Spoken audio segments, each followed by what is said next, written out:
Welcome to the Press Box. I'm Ryan Thorburn here with Steve Mims at Reser Stadium in Corvallis, where Oregon has just concluded their 2016 season with a 34-24 loss to the Beavers in the Civil War.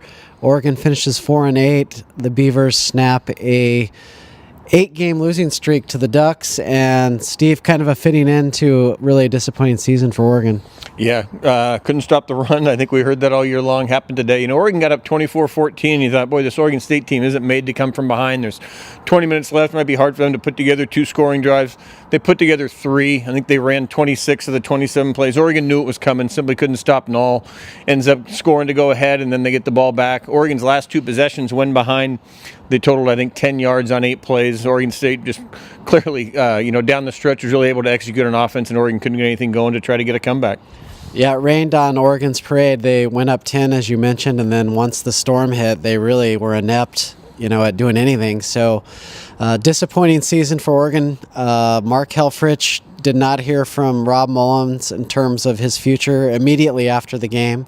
As we're taping this, who knows what's going on, but obviously Mark's future is in doubt right now, and Rob Mullins has to make a decision whether to retain Mark and the staff or to hit the reset button and go after someone else. Yeah, it seems like if he was coming back, we would have heard by now. It just seems like if you're going to bring the guy back, especially Mark's got a recruiting trip he's going on tomorrow. I assume we'll find out by then. He's supposed to meet with the media at 10 in the morning. I assume they let him know by then, but it just, the tea leaves, if you read him, it seems like if he's coming back, you tell him, hey, you're coming back. Holding it out this long and just kind of letting him kind of go in the wind like this, it seems like it's a sign that they're looking to make a change. Yeah, we'll see what happens. You can make a case either way. 2 years ago, these guys were in the national championship game. Now they're in rebuild mode, played a lot of young players, had a lot of injuries, but Oregon's at a place where they're not going to tolerate a 4-8 season. Yeah, and that's kind of what they have to say. But the players were all in support of him. Tyree Robinson, hey, this isn't on Helfrich. Don't put this on him. Charles Nelson said, look, the guy was in the national title game 2 years ago. What more do you guys want? So, the players were certainly on his side. I think 10 of the 11 starters on defense they started today could all come back next year.